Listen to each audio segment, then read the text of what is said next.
Bienvenidos a El Debate, nuestro espacio de análisis e intercambio intelectual.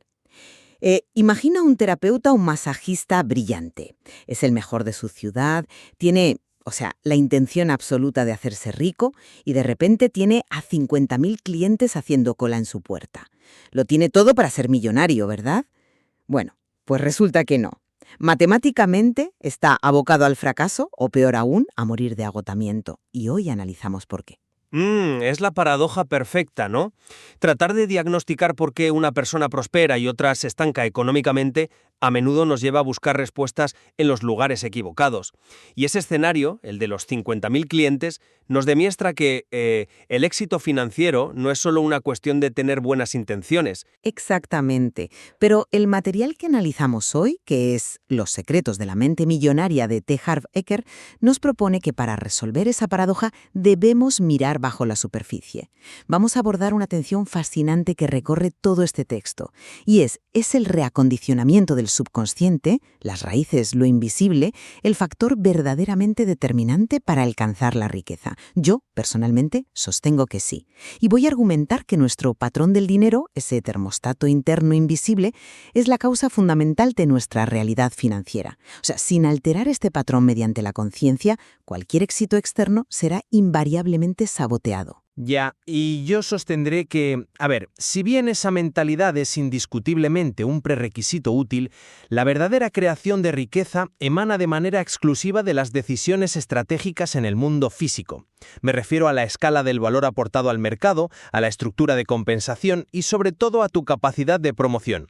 Argumentaré que es la fricción implacable con el mercado el verdadero motor del éxito, y no, la mera recalibración de nuestros archivos mentales. Para comprender mi postura, creo que debemos ir a la premisa central del texto, que básicamente lo resume todo. Lo invisible crea lo visible. Imagina un árbol, el árbol de la vida. Si los frutos son nuestros resultados financieros y son escasos o pequeños, nuestra tendencia, casi instintiva, es quejarnos de los frutos. Pero lógicamente, ¿qué crea esos frutos? Pues las raíces. El autor utiliza una analogía que me parece brillante. Imagina que escribes una carta en tu ordenador, la imprimes y ves que hay una errata. Tomas una goma de borrar, borras el error en el papel y vuelves a darle al botón de imprimir. Y, obviamente, cuando vuelves a imprimir, el error sigue ahí, calcado exactamente en el mismo sitio, justo. Y te frustras. Así que te compras una goma más grande, estudias un manual de técnicas de borrado avanzado y lo vuelves a intentar. Pero el error persiste eternamente porque estás intentando resolver el problema en la dimensión equivocada. Lo intentas solucionar en el mundo físico, en la hoja impresa, cuando el problema en realidad reside en el software, en el código invisible. Claro, en el archivo original. Eso es. En el ámbito financiero, el libro nos plantea una cadena lógica muy clara. Nuestra programación pasada genera nuestros pensamientos. Los pensamientos generan sentimientos. Los sentimientos impulsan nuestras acciones. Y éstas nos dan los resultados. Fíjate que la acción es solo un eslabón tardío, ¿sabes? Nace de un condicionamiento infantil. Por tanto, intentar tomar acciones de rico sin antes meterte en el código fuente y borrar esos archivos corruptos del subconsciente es tan inútil como frotar una hoja de papel con una goma de borrar. Estoy segura de que sin ese cambio interno no hay táctica que valga. Fíjate que reconozco la elegancia de la analogía de la impresora. Es innegable que nuestro pasado nos condiciona. Sin embargo, si leemos el texto con atención, el propio autor revela que la riqueza no se materializa por estar sentado en el sofá limpiando archivos internos. Se materializa por la aplicación implacable de una regla matemática que él llama la ley de ingresos. Ya, pero esa ley no opera en el vacío. No, claro que no. Opera en el mercado. Y el mercado es despiadado y totalmente neutral. La ley dice que se te paga en proporción directa al valor que entregas al mercado, según la demanda. Al mercado le dan exactamente igual tus traumas infantiles, tu programación pasada o cómo esté ajustado tu termostato interno. Las personas que se hacen ricas, según el propio material, lo logran porque toman decisiones estructurales, juegan a la ofensiva. Piensan en grande y resuelven problemas para miles o millones de personas. La programación subconsciente es irrelevante si no ejecutas el paso de la acción en esa misma cadena que acababas de mencionar. Puedes pasar 20 años depurando tu software mental en terapia, pero si no le das al botón de imprimir ejecutando un modelo de negocio escalable, la hoja va a seguir en blanco. Estoy seguro de eso. Claro, la matemática del mercado es implacable, te lo concedo, pero debemos ir un paso más atrás y preguntarnos, si la matemática lo es todo y es tan sumamente evidente, ¿por qué la gente no ejecuta esos modelos escalables? El material nos da la respuesta. Explica que la razón número uno por la que la gente no consigue lo que quiere es porque envía mensajes contradictorios. Intelectualmente dicen quiero montar un negocio y ser rico, pero su subconsciente está gritando, ¿y si fracaso y hago el ridículo? O los ricos son todos unos avariciosos. El famoso autosabotaje. ¿Qué amo? Exacto, eso es. El universo o el mercado, si prefieres llamarlo así en tus términos, recibe instrucciones contradictorias y se paraliza. Por eso el texto insiste tanto en el compromiso absoluto. No basta con desear la riqueza, hay que eliminar esa fricción interna.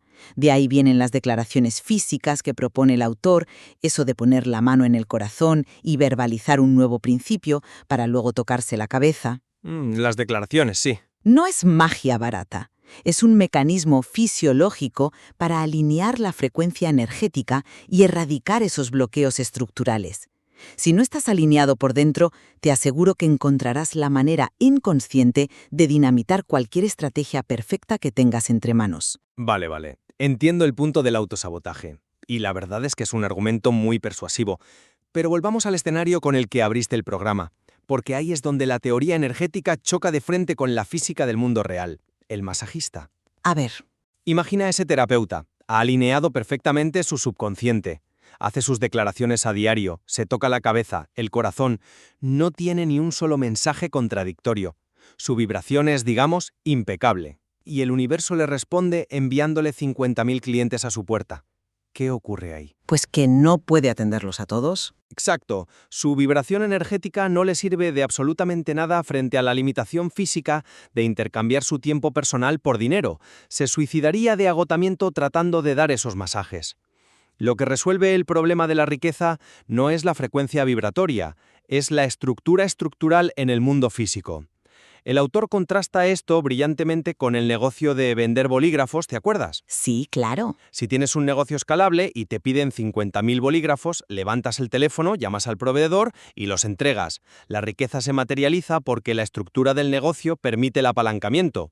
La intención sin una estructura que escale es, solo un sueño bonito. Entiendo por dónde vas, y el apalancamiento es crucial sin duda, pero permíteme darle la vuelta a tu argumento usando la propia biografía del autor.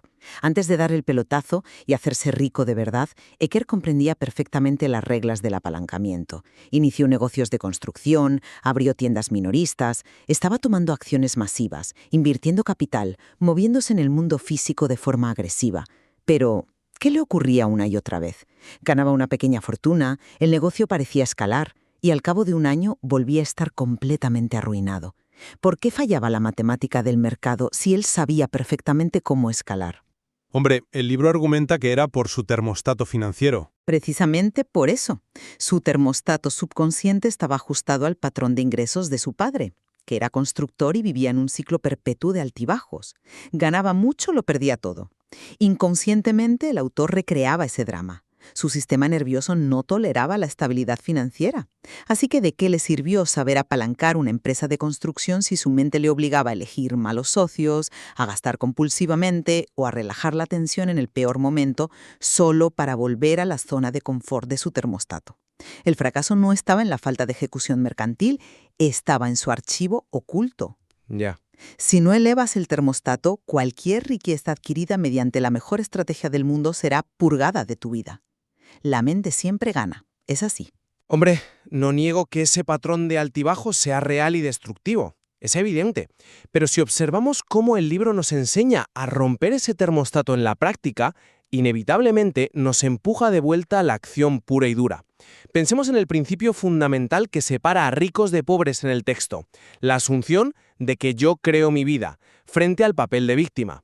Totalmente de acuerdo. El victimismo es el veneno más potente para las raíces del árbol. Se manifiesta en 3 pistas muy claras, según el autor: la culpa, las justificaciones y las quejas. Y hace una afirmación brutal, y es que quejarse convierte a la persona en un imán viviente para la desgracia. Se basa en el principio de que aquello de que te centras se expande. Los pobres juegan a la culpa apuntando a la economía, al gobierno, o justifican su mediocridad diciendo, bueno, el dinero no es tan importante. Esa transformación interior, esa decisión de erradicar el victimismo, es el verdadero punto de inflexión. No puedes ejecutar tu plan de negocios de venta de bolígrafos si estás ocupado culpando a las aduanas por tus problemas. Claro, quien nos esté escuchando pensará, vale, dejo de quejarme y ya está, me hago rico. Pero no es tan sencillo. Y ahí es donde tu argumento se queda corto. Acepto que quejarse es paralizante, totalmente. Pero dejar de quejarte te lleva a un estado neutral, no a la riqueza. Es un punto de partida, y nada más. La responsabilidad en el vacío, sin riesgo, es estéril. El verdadero antídoto contra el victimismo es entrar en el ruedo, ensuciarse las manos. El texto lo llama el principio de preparados, fuego, apunten. Una mentalidad que, por cierto, aterroriza a mucha gente. Claro, aterroriza porque la gente con mentalidad de pobreza espera a tener toda la información, a sentirse completamente segura por dentro y por fuera, intentando prever cada obstáculo antes de dar un solo paso. Mientras que la gente rica actúa a pesar de la imperfección. Plantéatelo con otra historia del libro. Cuando Eker quiso abrir una cafetería y pastelería, podría haberse quedado en su casa visualizando el éxito, limpiando su termostato y no quejándose. En lugar de eso, consiguió un empleo como ayudante de camarero en la pastelería Mother Butler, barriendo suelos a las 4 de la madrugada. Ya, la inmersión total. Exacto. Charlaba con el gerente, analizaba los equipos, miraba los hornos. Fue esa inversión física, esa fricción constante con la realidad del mercado, lo que le permitió detectar una oportunidad imprevista en las tiendas de equipos de preparación física. Y eso fue lo que le hizo ganar su primer millón. La riqueza provino de actuar sin saberlo todo, de exponerse al mercado, no de tener una epifanía sentado en el sofá. A ver, es evidente que la acción es el puente entre el mundo interior y el exterior. El texto no niega eso en absoluto, pero piénsalo profundamente. Esa acción audaz de ir a barrer suelos a las 4 de la mañana, tragándote el orgullo, o de lanzarte sin tener la puntería perfecta, solo es posible si previamente has modificado un condicionamiento mucho más profundo. Me refiero al merecimiento, a la capacidad de recibir. Y me atrevería a decir que este es el punto ciego de la inmensa mayoría de la gente. El material señala que casi todos somos pésimos receptores. ¿En qué sentido lo dices? En el sentido de que crecemos condicionados por el castigo. Escuchamos la palabra no 10 veces más que la palabra sí. Así que, de adultos, nos autopenalizamos porque en el fondo, muy en el fondo, no nos sentimos merecedores de recibir grandes sumas de dinero o de éxito. Y la solución que plantea el libro es fascinante porque es puramente identitaria. Sugiere que el concepto de valía es solo una historia inventada. O sea, no hay un juez supremo que te ponga un sello de válido o inválido. Como es una historia que nosotros mismos nos contamos, el autor nos propone inventar una nueva, donde somos absolutamente dignos. Habla incluso de realizar una ceremonia física, una especie de coronación en tu propia casa, para autoproclamarte digno. Ojo con esto. Espera, porque si tu contenedor de riqueza interno es del tamaño de un vaso de chupito, da igual lo agresivo que seas en el mercado. Cuando te llegue el dinero de ese millón, rebosará, lo derramarás y lo perderás. Expandir ese contenedor es un trabajo psicológico muy íntimo. A ver, perdona que te interrumpa, pero ponerse una corona en el salón de casa, entiendo la metáfora perfectamente, pero suena un poco a pensamiento mágico. ¿Cómo se traduce eso realmente en convencer a un cliente o pagar las facturas a fin de mes? Esa validación personal es muy poética, pero es completamente inútil si la persona se esconde del escrutinio público. De nada te sirve creerte rey o reina del merecimiento si luego te aterra promocionarte. Pero es que van de la mano. No siempre, no siempre. Y aquí el libro es brutal. Conecta esa receptividad con algo muy tangible, que es la promoción. A la gente pobre le molesta la venta. Les parece indigno o sufren lo que el autor llama el síndrome del arrogante. Se creen tan buenos que esperan que el mundo construya un camino hasta la puerta de su casa para comprarles. Pero los ricos, los verdaderos líderes, son promotores apasionados. El texto dice literalmente que los líderes ganan una barbaridad de dinero más que los seguidores. Cierto. Y un líder tiene que vender su visión. Si tú crees que tu producto aporta valor, digamos que has inventado una cura para un dolor articular crónico. El libro argumenta que es tu obligación moral promocionarlo con agresividad y entusiasmo. El cuello de botella de la riqueza no suele ser la falta de amor propio abstracto en tu salón, es la cobardía pura y dura de no querer enfrentarse al rechazo del mercado cuando intentas vender. Ahí tengo que discrepar radicalmente contigo. Ojo con eso, porque llamas cobardía a lo que en realidad es un síntoma. Esa resistencia a vender es precisamente la manifestación externa de un bajo nivel de merecimiento del que te hablaba. Déjame explicarte el porqué psicológico con un ejemplo que el libro trata con maestría. La forma en la que eliges cobrar. El material nos dice que los ricos eligen que se les pague según sus resultados, mientras que los pobres eligen que se les pague según el tiempo empleado, un salario fijo, vaya. Sí, la famosa trampa del tiempo por dinero. Pero ¿por qué la gente cae en esa trampa? No es por falta de conocimientos financieros. El libro nos explica que vivir basándose en la seguridad de un sueldo fijo es, en el fondo, vivir basándose en el miedo. Es el terror subconsciente que te susurra, no soy lo bastante bueno para generar valor de manera consistente. Plantéatelo así. Un salario fijo no es más que una prima de seguro que le pagas a tu jefe para protegerte de tus propias inseguridades.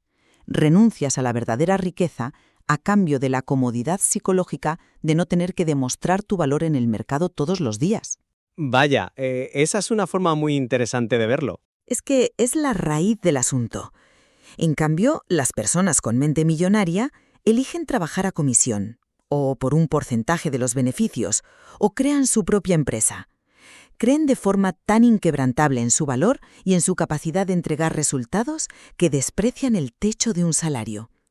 Cuando alguien da el salto de un sueldo fijo a cobrar por resultados, no está haciendo un simple cambio de contrato mercantil.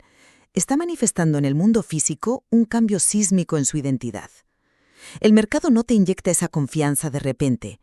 Tienes que haberla construido dentro, reacondicionando tu mente, antes de atreverte a soltar la red de seguridad. Entiendo tu punto sobre el salario como un seguro contra el miedo y es revelador, te lo concedo. Pero de nuevo, estamos en el debate del huevo y la gallina. Es innegable que cobrar por resultados requiere confianza previa, pero fíjate en la solución pragmática que propone el autor. No te dice que te vayas a meditar al Tíbet ni que te pongas coronas hasta que te sientas lo bastante seguro como para renunciar a tu trabajo. La recomendación es eminentemente táctica. Propone a tu jefe cobrar un porcentaje por resultados hoy mismo, o si no, inicia un negocio a tiempo parcial en tus horas libres. Únete a una red de mercadeo. Te empuja a la acción estructural. Y lo más importante, te insta a convertirte en un experto técnico. La preparación. Lee libros, asiste a seminarios sobre mercadotecnia, domina las ventas. La confianza y el merecimiento absolutos nacen de la competencia técnica externa. El miedo desaparece cuando validas tus resultados en la trinchera del mercado, no al revés. No puedes pensar tu camino hacia la confianza, tienes que actuar hasta conseguirla. Me parece que, llegados a este punto, ambos estamos tocando la misma verdad desde dos lados del prisma. Fíjate cómo, a medida que profundizamos en el material, todo nos lleva a la necesidad de gestionar paradojas.